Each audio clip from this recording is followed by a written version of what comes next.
Voilà, donc on est dans cet exercice du CRPE. Euh, alors, l'énoncé est le suivant, première partie, 13 points. Dans ce problème, on s'intéresse à différentes méthodes de calcul ou d'estimation de l'aire de certains quadrilatères. Je rappelle qu'un quadrilatère, c'est une figure à quatre côtés. Grand A, chez les Mayas. Les civilisations anciennes utilisaient divers procédés pour estimer les aires des champs. Les Mayas, par exemple, estimaient l'aire d'un quadrilatère en calculant le demi-produit des longueurs des diagonales, c'est-à-dire grande diagonale fois petite diagonale divisée par 2. La première question qui nous est posée, c'est de justifier que cette estimation de Maya donne la valeur exacte de l'aire d'un carré de côté A. Je rappelle que l'aire d'un carré de côté A, selon la formule habituelle, hein, celle qu'on connaît dans les temps modernes, c'est côté au carré, c'est-à-dire A fois A, c'est-à-dire A au carré. Donc, est-ce qu'en appliquant la formule de Maya, c'est-à-dire cette formule-ci, est-ce qu'en l'appliquant, on va vérifier que l'aire du carré, c'est exactement celle de la formule moderne? Donc, tout est là en fait. Donc, AC fois DB, en appliquant la formule de Maya, l'aire est donc égale à AC fois DB divisé par 2. C'est-à-dire grande diagonale fois petite diagonale divisé par 2. Mais on est bien d'accord que dans un carré, il n'y a pas de grande et de petite diagonale puisque les diagonales dans un carré sont égales. Donc, c'est forcément AC fois DB divisé par 2. Il faut maintenant qu'on puisse déterminer la distance AC parce qu'on n'a pas la distance AC. On a la distance AB, on a la distance BC, CD, DA, mais on n'a pas la longueur des diagonales. Donc, on va donc calculer la diagonale AC et on va utiliser une propriété qu'on appelle le théorème de Pythagore. Est-ce que le théorème de Pythagore, ça te dit quelque chose? Oui. Donc, on va se placer dans le triangle ABC, celui-ci. Je rappelle que le triangle ABC est rectangle en B. Et dans ce triangle ABC rectangle en B, on va appliquer le théorème de Pythagore pour calculer la distance AC. Et quand on aura trouvé la distance AC, puisqu'elle est égale à la distance DB, hein, car je rappelle que dans un carré, les diagonales ont la même longueur, bah à ce moment-là, on pourra remplacer DB par la même valeur que AC et calculer l'aire de ce carré. Ensuite, il nous faudra vérifier que le résultat trouvé correspond bien à la formule moderne de l'aire d'un carré, des temps modernes. Donc, alors, calcul de la distance AC. Donc, on écrira que le triangle ABC est rectangle en B.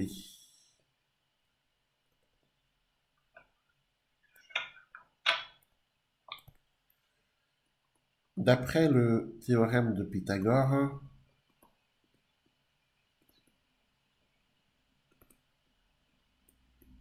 alors, je vais te donner des liens vers plein de vidéos à moi sur le théorème de Pythagore, enfin du moins tous les chapitres de la quatrième, tous les chapitres de la troisième, tous les chapitres de la cinquième et de la sixième. Comme ça, il faudra que à chaque fois que tu as le temps, que tu travailles sur chaque vidéo. Il y en a beaucoup, hein. Mais petit à petit, il va falloir que tu trouves un peu de temps pour travailler sur chaque vidéo. Ça va te permettre de revenir. Alors, d'après le théorème de Pythagore, on a l'hypoténuse au carré. Donc, je rappelle que le théorème de Pythagore, c'est d'écrire que l'hypoténuse au carré. Donc, l'hypoténuse ici, c'est AC, hein, on est bien d'accord. L'hypoténuse, c'est le côté le plus long. Donc, on va écrire hypoténuse au carré, donc AC au carré, qui est égal à la somme des carrés des deux autres côtés, c'est-à-dire à AB carré plus BC carré. OK? Donc, hypoténuse au carré égale AB carré plus BC carré.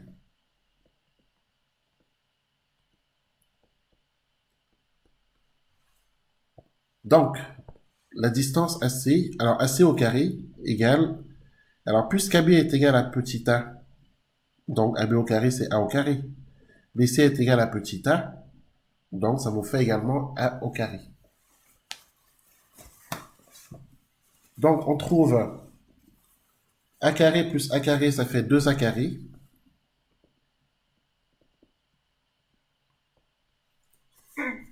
Et pour trouver la distance AC, ben, il faut simplement écrire la racine carrée de 2A au carré.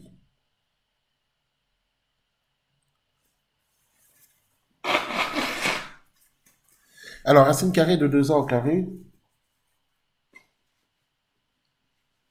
je rappelle que c'est racine carrée de 2 fois racine carrée de A au carré. Alors, il faut penser que la racine carrée de A fois B, c'est égal au produit des racines carrées, c'est-à-dire racine carrée de A fois racine carrée de B. Ça, c'est une formule, ça. Donc, la distance AC est égale à racine carrée de 2 fois petit a. Je rappelle que racine carrée de A au carré est égale à petit a. Racine carrée de 2 au carré est égale à 2. Racine carrée de 3 au carré est égale à 3. Ainsi de suite, hein. Racine carrée de 4 au carré est égale à 4, etc. Donc, finalement, la distance AC, c'est A racine carrée de 2. Voilà ce qu'on sait de la distance AC.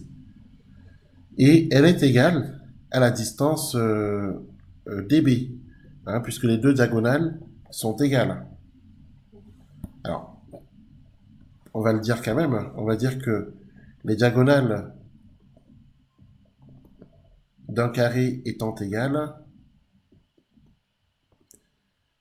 alors on est bien obligé d'expliquer tout ça, hein. Les diagonales d'un carré étant égales,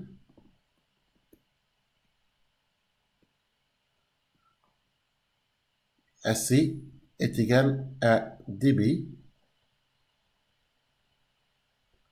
qui est égal à A racine carrée de 2. Voilà. Donc, si l'on revient plus haut, maintenant qu'on a la distance AC, qu'on a la distance DB, si l'on revient plus haut, il nous fallait AC et il nous fallait DB, n'est-ce pas? Donc, maintenant, on va pouvoir utiliser la formule de Maillard pour calculer l'aire de ce carré. Donc, on a donc, d'après la formule de Maillard, grand A égale.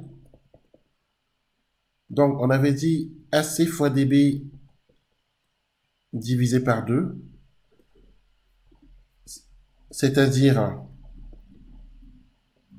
alors, je rappelle que AC est égal à DB, d'accord? Et que comme AC est égal à DB, on peut écrire, c'est comme si en fait on avait AC fois AC. Puisque AC égale DB, on peut remplacer DB par AC, on est d'accord? Donc au lieu d'écrire DB ici, je peux écrire AC à la place, puisque les longueurs sont les mêmes. Voilà. Ce qui fait que je vais me retrouver avec AC au carré, puisque AC fois AC, c'est AC au carré. D'accord? Divisé par 2.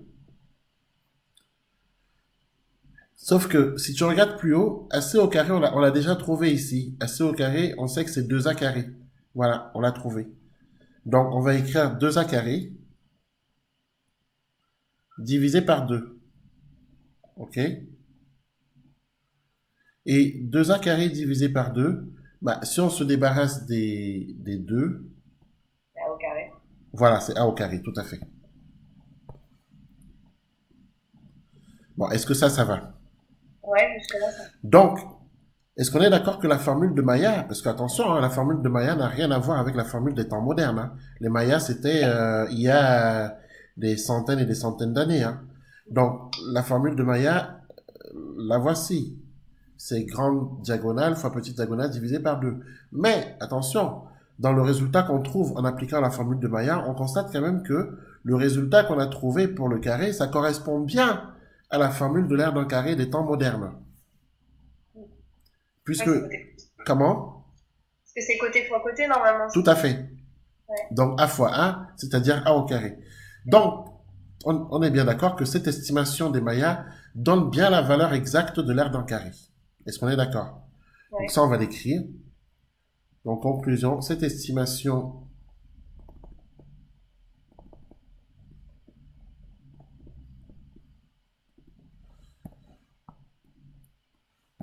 Donc, cette estimation des Mayas donne bien la valeur exacte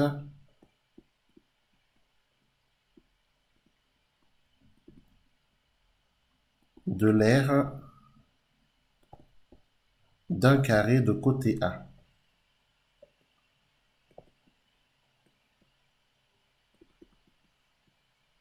Voilà pour cette première question.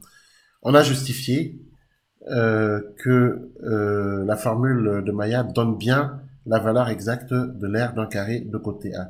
Est-ce qu'il y a des questions pour cette première question? Non, là c'est bon, j'ai compris. Très bien. Donc, on continue. Question numéro 2.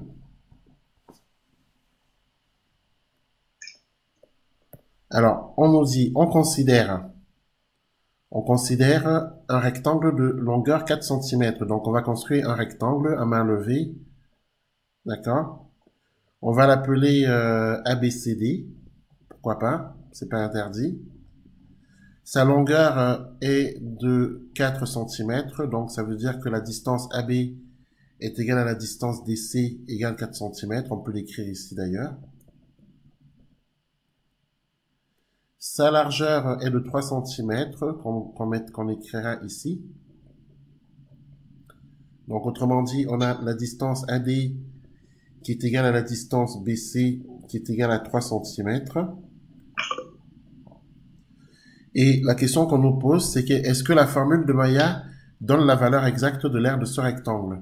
Donc, en fait, on recommence la même chose, cette fois-ci avec le rectangle. OK? Ouais. Donc, je rappelle la formule de Maya, grande diagonale fois petite diagonale divisée par 2. Donc, appliquons donc la formule de Maya.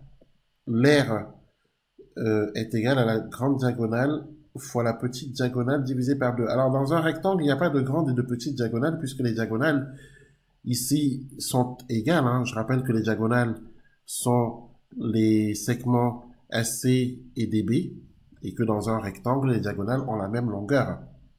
Donc, évidemment, en appliquant la formule de Maya, on va écrire que on a la distance AC fois la distance BD divisé par 2.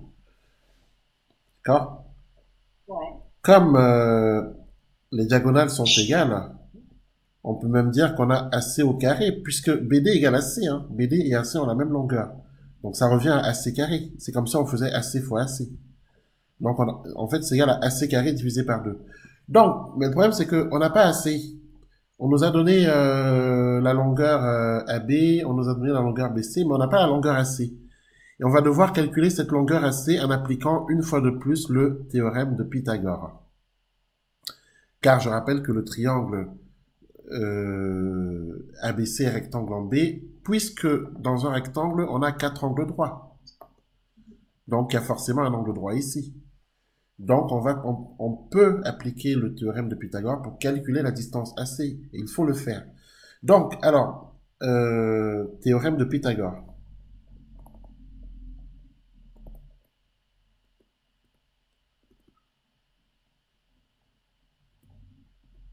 Pour calculer AC.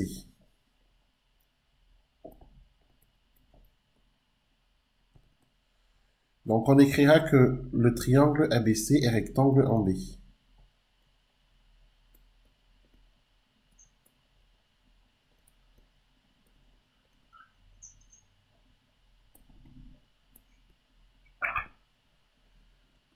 On peut donc lui appliquer le théorème de Pythagore. Donc, d'après le théorème de Pythagore, alors le théorème de Pythagore, c'est l'hypoténuse au carré est égale à la somme des carrés des deux autres côtés. Hein.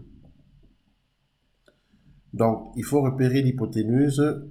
L'hypoténuse, c'est bien sûr le segment AC. Donc, l'hypoténuse au carré, c'est AC au carré égale somme des carrés des deux autres côtés. Les deux autres côtés du triangle ABC sont les côtés AB et BC. Donc, on fait la somme des carrés de ces deux autres côtés, c'est-à-dire AB carré plus BC carré.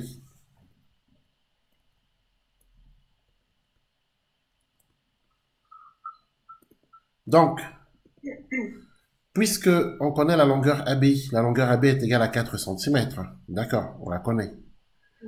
Donc, on va remplacer ici 4 au carré, plus la longueur BC qui est égale à 3 cm, donc 3 au carré.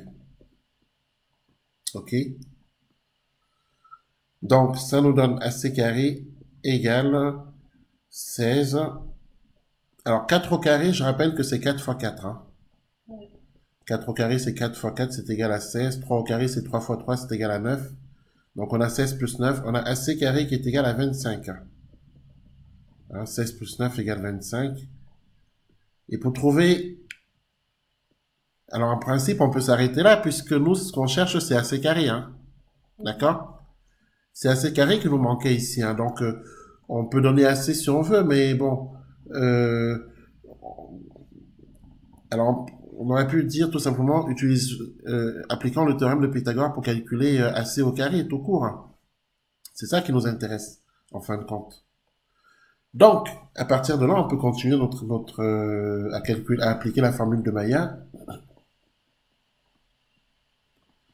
Donc, grand A égale, je rappelle qu'on était ici.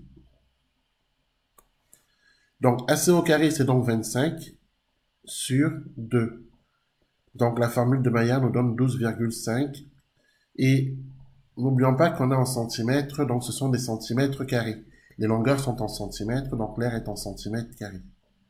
Quand les longueurs sont en mètres, l'air est en mètres carrés. Donc voilà, on trouve, à l'aide de la formule de Maillard, on trouve que l'air de ce rectangle est égal à 12,5 cm². Alors maintenant, la question, c'est est-ce que la formule de Maillard a donné la valeur exacte de l'air d'un rectangle? Parce que la formule des temps modernes de l'air d'un rectangle est la suivante.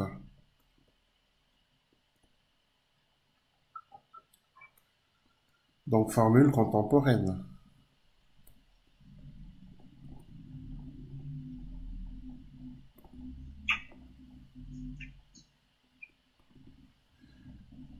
Donc, l'aire d'un rectangle, c'est tout simplement longueur fois largeur. Tout simplement. Et ce qui est égal, d'après les longueurs que nous avons, à 4 fois 3. Ce qui est égal à 12. Donc, 12 cm². Alors, qu'est-ce qu'on constate? On constate que, avec la formule de Maillard, on trouve une approximation de l'aire du rectangle. Donc, on trouve une valeur qui n'est pas du tout celle qu'on trouve à partir de la formule des temps modernes. Donc, ça veut dire que la formule de Maillard n'est qu'une estimation. Hein. La formule de Maillard ne donne pas la valeur exacte de l'aire de ce rectangle. Elle donne une estimation de la valeur de l'aire de ce rectangle. Est-ce qu'on est d'accord? Alors que la formule de Maillard a donné la valeur exacte de l'aire du carré. Hein. Donc ça veut dire que ce n'est pas une formule qui donne les surfaces exactes.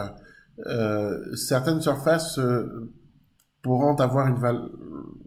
Elle pourra donner la valeur exacte de certaines surfaces, mais pour la plupart des surfaces, elle ne donnera qu'une estimation de l'air. Alors on va l'écrire que la formule de Maillard, donc ça sera notre conclusion pour cette question. Donc la formule de Maillard ne donne pas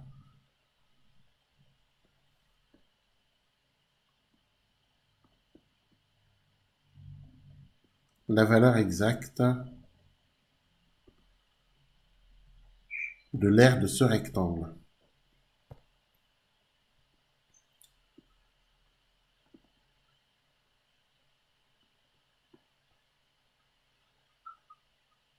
Cette formule n'est donc, cette formule donc de Maillard, hein, on est bien d'accord, n'est donc qu'une estimation.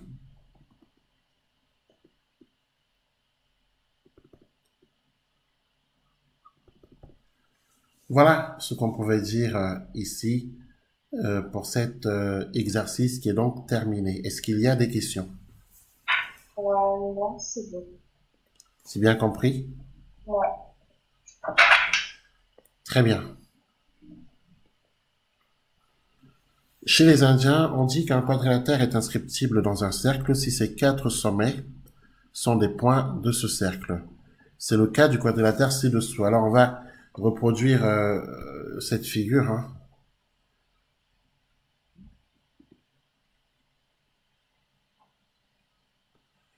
Donc chez les Indiens, on a quelque chose comme ceci.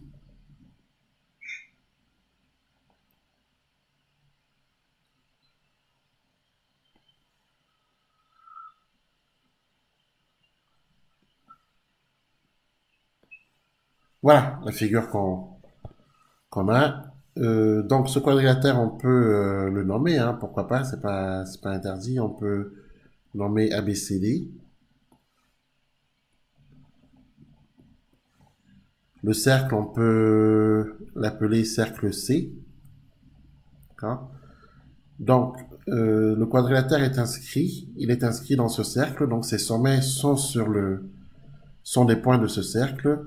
Euh, Brahmagupta, mathématicien indien du 7e siècle, donc on voit bien que ça remonte quand même, hein, a établi une formule qui donne l'air d'un tel quadrilatère lorsqu'il est non croisé.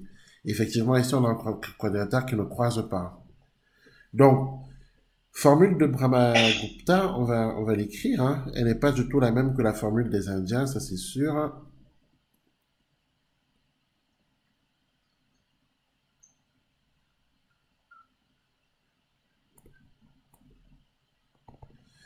Alors, Brahmagupta dit que pour calculer la surface de ce quadrilatère, hein, donc de cette figure à quatre côtés, eh bien, il dit qu'il faut appliquer la formule suivante. La racine carrée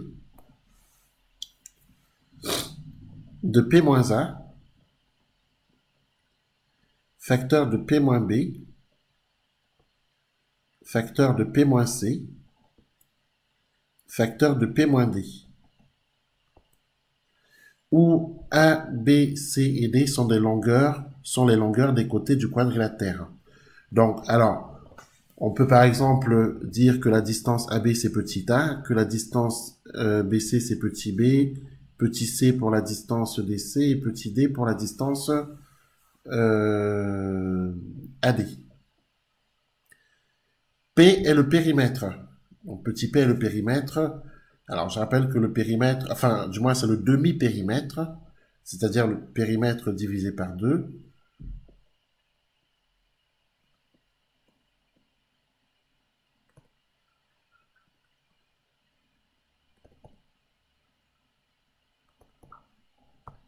Donc on est bien d'accord que on a la distance AB qui est égale à petit a, on a la distance BC qui est égale à petit b, la distance CD qui est égale à petit c et la distance DA qui est égale à petit d.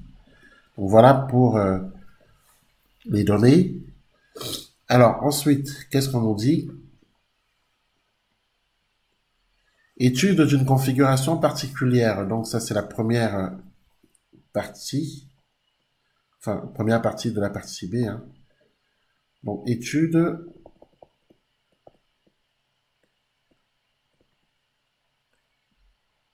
d'une configuration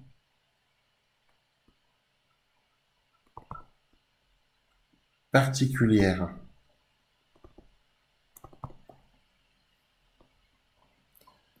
Alors petit a construit un cercle tau et deux points A et C diamétralement opposés sur ce cercle. Bon, alors on va faire ce qu'ils nous disent, hein.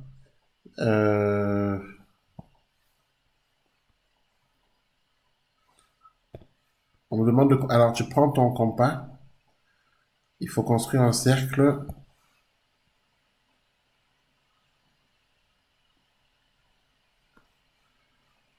Alors un cercle tau. Voici le centre de ce cercle que je marque. Deux points A et C diamétralement opposés, ça veut dire que si je trace le diamètre,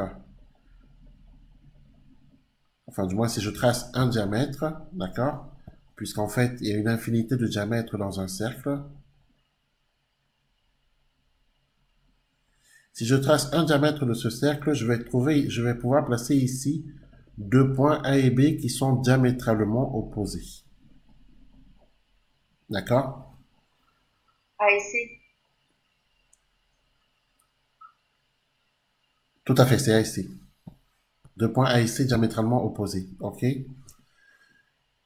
Donc, placer un point B sur le cercle tau distinct des points A et C. C'est-à-dire qu'il faut pas le placer, pas le placer en A ni en C. On le place là où on veut, sauf en A et en C. Donc, ce point B, on peut le placer par exemple quelque part par ici. D'accord? Comme ça nous donne. Alors ensuite, on nous dit construire le point D symétrique du point B par rapport à la droite AC. Donc la droite AC, on va la repérer. La droite AC, c'est celle qu'on a tracée. D'accord? Donc on peut la tracer. Là, je la repasse en jaune. Et on va construire le symétrique du point B.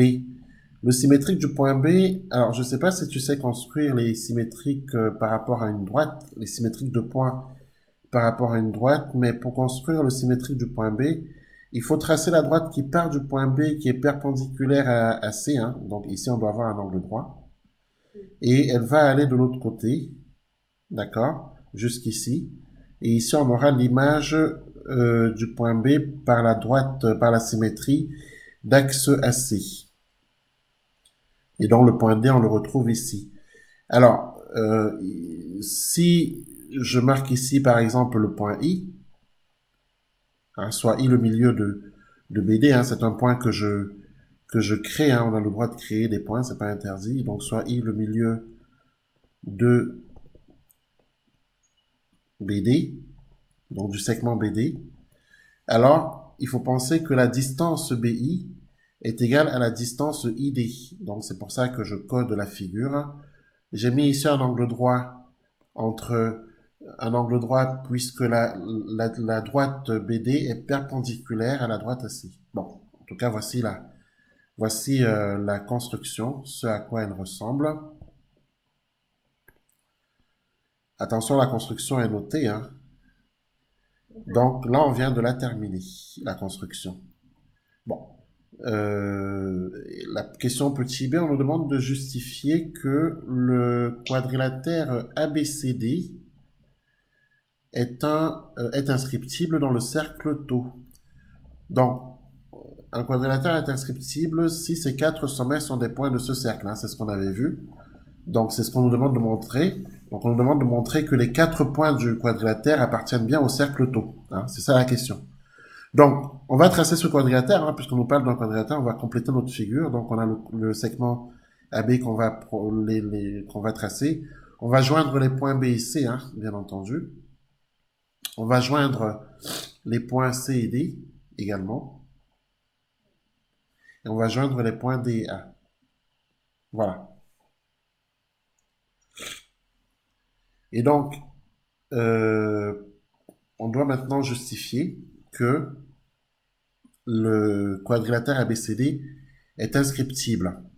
D'accord? Bon. Euh, ce n'est pas très compliqué à justifier, puisque il suffit juste de montrer que les quatre points A, B, C et D sont sur le cercle. Or, qu'est-ce qui nous est dit dès le départ? Dès le départ, on nous dit que dès le départ, on nous parle de deux points A et C qui sont diamétralement opposés sur le cercle. Donc, ils appartiennent bien à ce cercle. Bon, ça déjà, on peut le dire. Alors, les points A et C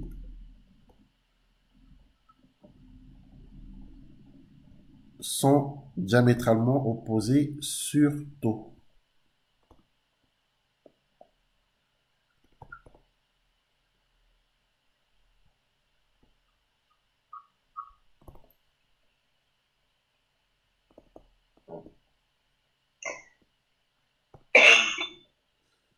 Donc, ils appartiennent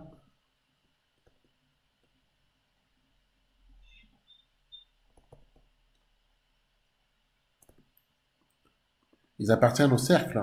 Est-ce qu'on est d'accord?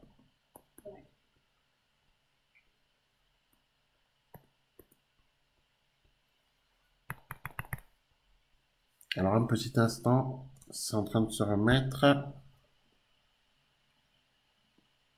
Comment? Mhm. La symétrie axiale est une isométrie. C'est-à-dire, c'est-à-dire, j'abrège, c'est IE, hein. Ouais. C'est-à-dire une transformation du plan qui conserve les longueurs.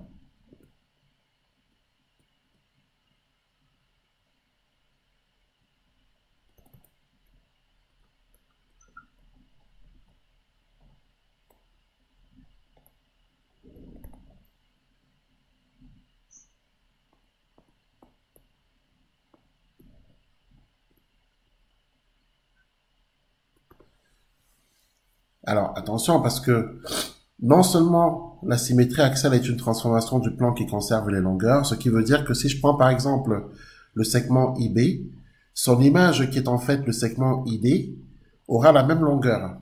Donc, en fait, on aura la distance IB qui sera égale à la distance ID. Mais attention, parce que la symétrie axiale va beaucoup plus loin. La symétrie axiale est une transformation du plan qui conserve le parallélisme. Ça veut dire que la droite IB, enfin du moins la droite IB, sera en fait soit parallèle à la droite ID, soit confondue avec la droite ID. Or, il se trouve que puisque les points B, I et D sont alignés, puisque le point D est l'image du point B par la symétrie d'axe AC, on a bien posé que le point I appartient au segment BD. Donc forcément, les points B, I et D sont alignés. Ils sont alignés. Donc, on va avoir en fait la distance BI qui va être égale à la distance ID. Et de toutes les façons, puisque I est le milieu du segment BD, les points BI et D sont alignés. Donc, on aura forcément le point D qui sera sur le cercle tau. Donc ça, on va l'écrire. La symétrie axiale est une isométrie, donc une transformation du plan qui conserve les longueurs. L'image d'un segment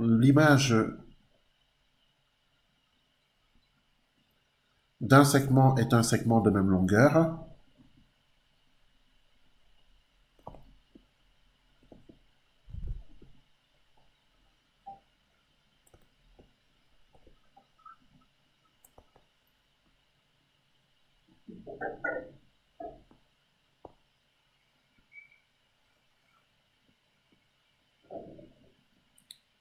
Puisque le segment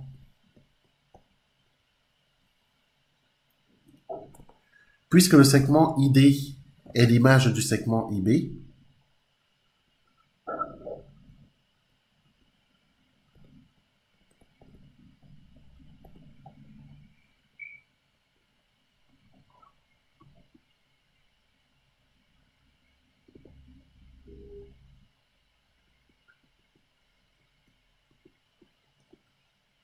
par la symétrie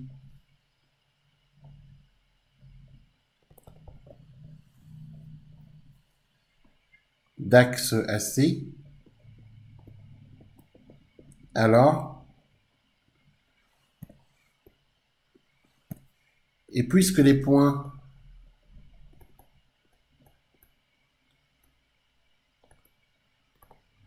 B, I et D sont alignés, je rappelle que I est le milieu du segment BD,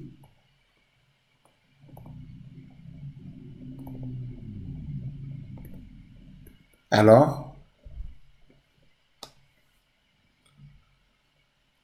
on a bien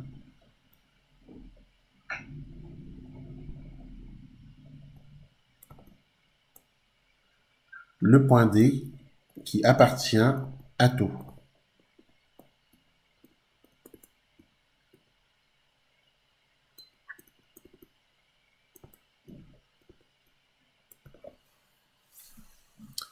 Voilà comment on pouvait expliquer ça. Mais on peut avoir une autre approche, parce que en mathématiques, on a plusieurs approches possibles pour une même question. D'accord? Donc, l'autre approche, ce serait de faire, alors, on va marquer ici, autre approche.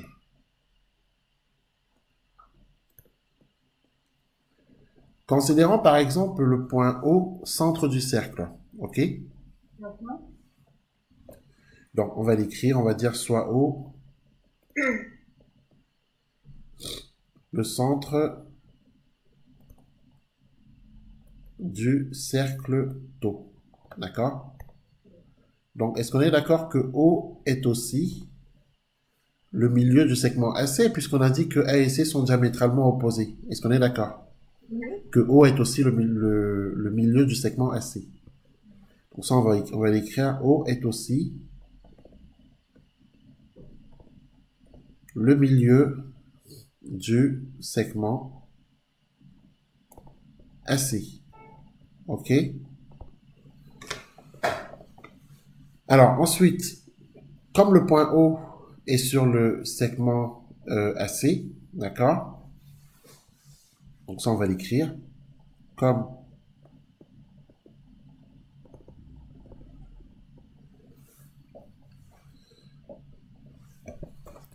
comme le point O est sur